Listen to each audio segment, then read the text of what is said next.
सारा धर्म एक महाकाव्य है। अगर ये तुम्हें ख्याल में आए तो आषाढ़ की पूर्णिमा बड़ी अर्थपूर्ण हो जाएगी। अन्यथा एक तो आषाढ़ पूर्णिमा दिखाई भी ना पड़ेगी, बादल घिरे होंगे, आकाश तो खुला ना होगा, चांद की रोशनी पूरी तो पहुंचेगी नहीं। और प्यारी पूर्णिमाएं शरद पूर्णिमा है, उसको क्यों ना चुन लिया? ज्यादा ठीक होता है, ज्यादा मौजू मालूम पड़ता है। नहीं, लेकिन चुनने वालों का कोई ख्याल है, कोई इशारा है। वो ये है कि गुरु तो है पूर्णिमा जैसा और शिष्य है आषाढ़ जैसा। शरद पूर्णिमा का चांद तो सुंदर होता है क्योंकि आकाश खाली, वहां शिष्य है ही नहीं, गुरु अकेला है। आषाढ़ में सुंदर हो तभी कुछ बात है, जहां गुरु बादलों जैसा घिरा हो शिष्यों से। शिष्य सब तरह के जन्म जन्मों के अंधेरे को लेकर आ गए। वे अंधेरे बादल हैं। आषाढ़ का मौसम है, उसमें भी गुरु चांद की तरह चमक सके, उस अंधेरे से घिरे वातावरण में भी रोशनी पैदा कर सके, तो ही गुरु है। इसलिए आषाढ़ की पूर्णिमा वो गुरु की तरफ भी इशारा है उसमें और शिष्य की तरफ भी इशारा है। और स्वभावतः दोनों का मिलन जहां हो वहीं कोई सार्थकता है। ध्यान रखना, अगर तुम्हें यह समझ में आ जाए काव्य प्रतीक, तो तुम आषाढ़ की तरह हो, अंधेरे बादल हो, न मालूम कितनी कामनाओं और वासनाओं का जल तुम में भरा है, और न मालूम कितने जन्मों जन्मों के संस्कार लेकर तुम चल रहे हो। तुम बोझिल हो, तुम्हें तोड़ना है, तुम्हें चीरना है, तुम्हारे अंधेरे से घिरे हृदय में रोशनी पहुंचानी है। इसलिए पूर्णिमा, चांद जब पूरा हो जाता है तब उसकी एक शीतलता है। चांद को ही हमने गुरु के लिए चुना है। सूरज को चुन सकते थे, ज्यादा मौजू होता, तथ्यगत होता, क्योंकि चांद के पास अपनी रोशनी नहीं है। इसे थोड़ा समझना, चांद की सब रोशनी उधार है। सूरज के पास अपनी रोशनी है, चांद पर तो सूरज की रोशनी का प्रतिफलन होता है। जैसे कि तुम आईने पर दिए को आईने के पास रख दो तो आईने में से भी रोशनी आने लगती, वो दिए की रोशनी का प्रतिफलन है, वापस लौटती रोशनी है। चांद तो केवल दर्पण का काम करता है, रोशनी सूरज की है। हमने गुरु को सूरज ही कहा होता तो ज्यादा बात तथ्यपूर्ण होती। और सूरज के पास प्रकाश भी महान है, विराट है। चांद के पास कोई बहुत बड़ा प्रकाश थोड़ी है, बड़ा सीमित है, इस पृथ्वी तक आता है और कहीं तो जाता नहीं। पर हमने सोचा है बहुत सदियों तक, और तब हमने चांद को चुना है दो कारणों से। एक, गुरु के पास भी रोशनी अपनी नहीं है, परमात्मा की है। वो केवल प्रतिफलन है, वो जो दे रहा है अपना नहीं है, वो केवल निमित्त मात्र है, वो केवल दर्पण है। तुम परमात्मा की तरफ सीधा नहीं देख पाते, सूरज की तरफ सीधा देखना बहुत मुश्किल है। देखो तो अड़चन समझ में आ जाएगी। प्रकाश की जगह आंखें अंधकार से भर जाएंगी। परमात्मा की तरफ सीधा देखना असंभव है, आंखें फूट जाएंगी, अंधे हो जाओगे। रोशनी ज्यादा है, बहुत ज्यादा है, तुम संभाल ना पाओगे, असह्य हो जाएगी, तुम उसमें टूट जाओगे, खंडित हो जाओगे, विकसित ना हो पाओगे।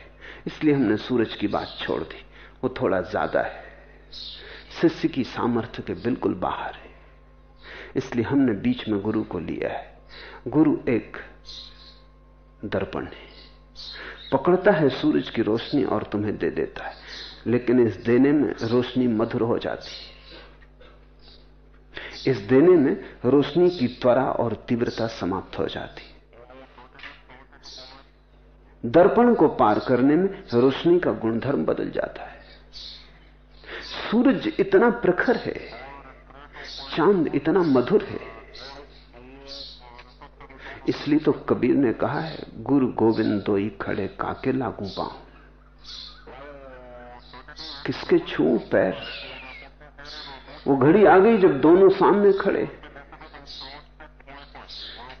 फिर कबीर ने गुरु के ही पैर छुए, क्योंकि बलिहारी गुरु आपकी जो गोविंद दियो बताए। सीधे तो देखना संभव न होता, गुरु दर्पण बन गया। जो असंभव प्राय था उसे गुरु ने संभव किया है। जो दूर आकाश की रोशनी थी उसे जमीन पर उतारा है। गुरु माध्यम है, इसलिए हमने चांद को चुना। गुरु के पास अपना कुछ भी नहीं है। कबीर कहते हैं, मेरा मुझ में कुछ नहीं।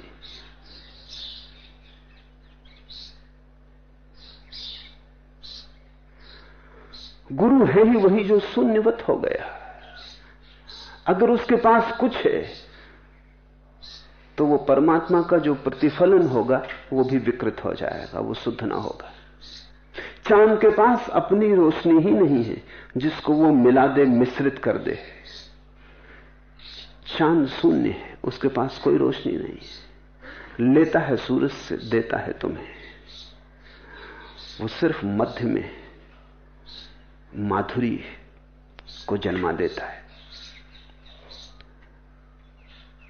सूरज कहना ज्यादा तथ्यगत होता, लेकिन ज्यादा सार्थक ना होता, इसलिए हमने चांद कहा है। फिर सूरज सदा सूरज है, घटता बढ़ता नहीं। गुरु भी कल शिष्य था, सदा ऐसा ही नहीं था। बुद्ध से बुद्ध पुरुष भी कभी उतने ही तमस अंधकार से भरे थे जितने तुम भरे हो। सूरज तो सदा एक सा है, इसलिए वो प्रतीक जमता नहीं। गुरु भी कभी खोजता था, भटकता था, वैसे ही उन्हीं रास्तों पर जहां तुम भटकते हो, जहां तुम खोजते हो, वही भूलें गुरु ने की हैं जो तुमने की हैं। तभी तो वो तुम्हें सहारा दे पाता है। जिसने भूलें ही न की हो वो किसी को सहारा नहीं दे सकता, वो भूल को समझ ही नहीं सकता। जो उन्हीं रास्तों से गुजरा हो, उन्हीं अंधकारपूर्ण मार्गों में भटका हो जहां तुम भटकते हो, उन्हीं गलत द्वारों पर जिसने दस्तक दी हो जहां तुम देते हो, मधुशालाओं में और वेश्यागृहों से जो गुजरा हो, जिसने जीवन का सब विकृत और विकराल भी देखा हो, जिसने जीवन में शैतान से भी संबंध जोड़े हों, वही तुम्हारे भीतर की असली अवस्था को समझ सकेगा। नहीं, सूरज तुम्हें ना समझ सकेगा, चांद समझ सकेगा। चांद अंधेरे से गुजरा है, 15 दिन, आधा जीवन तो अंधेरे में ही डूबा रहता है। अमावस भी जानी है चांद ने, सदा पूर्णिमा ही नहीं रही है।